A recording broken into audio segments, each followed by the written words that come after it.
আজ 6 মাস হলো স্বপন বর্ধমানে ট্রান্সফার হয়ে এসেছে। হাতিপুকুর বড় বাজারের কাছে একটা বাড়ির একতলায় আমরা উঠেছি। প্রতিদিন রাত করে মেয়েটার সাথে খেলা করবে, তারপর একসময় তাকে জড়িয়ে ধরে শুয়ে থাকবে।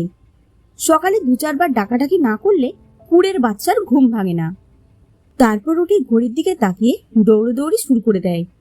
ওয়াশরুম থেকে বেরিয়ে মেয়েটাকে আদর করে জামা প্যান্ট পরে ডাইনিং টেবিলে বসে পড়ে। আমি মৌমিতা।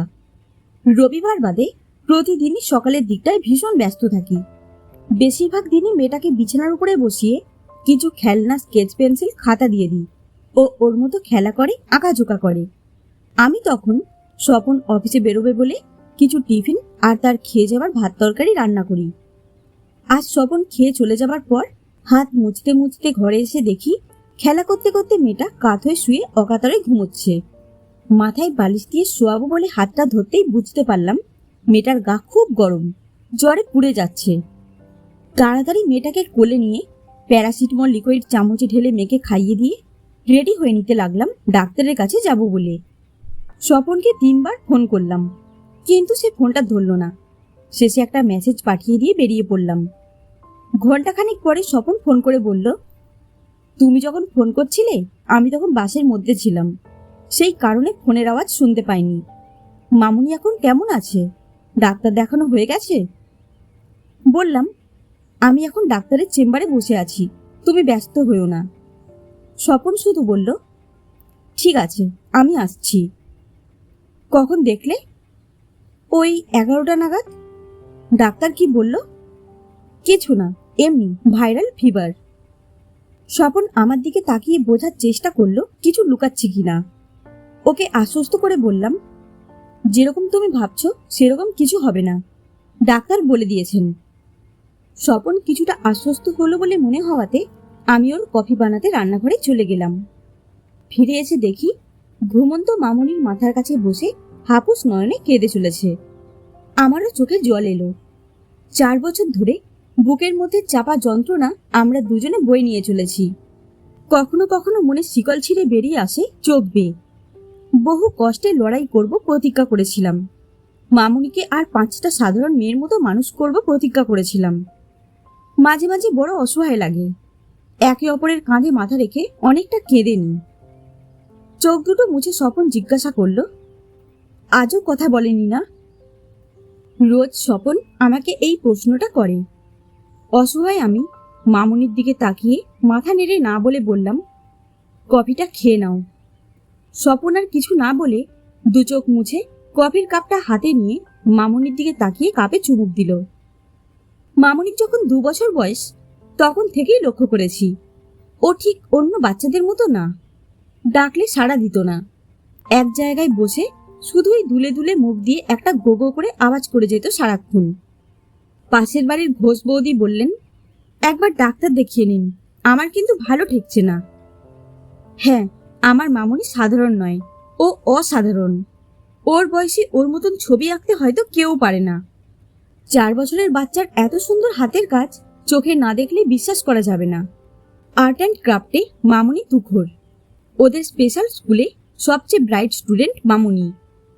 তবে আমি যে মা, এত কিছুর পরেও আমার একমাত্র সন্তানের মুখ থেকে মা ডাক শুনতে পাচ্ছি না। এই কষ্ট সহ্য করা যায় না।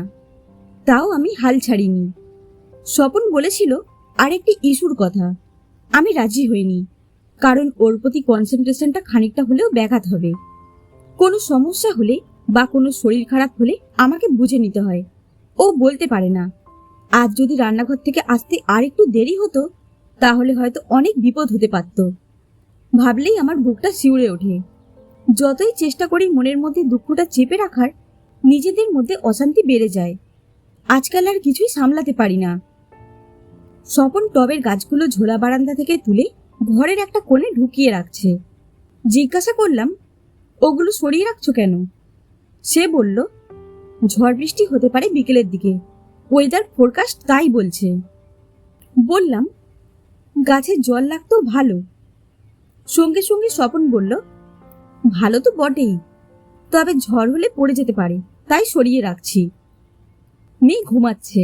আমি স্বপনকে বললাম, তোমার হয়ে গেলে রান্নাঘরে এসো, একসঙ্গে দুটো খেয়ে নিই।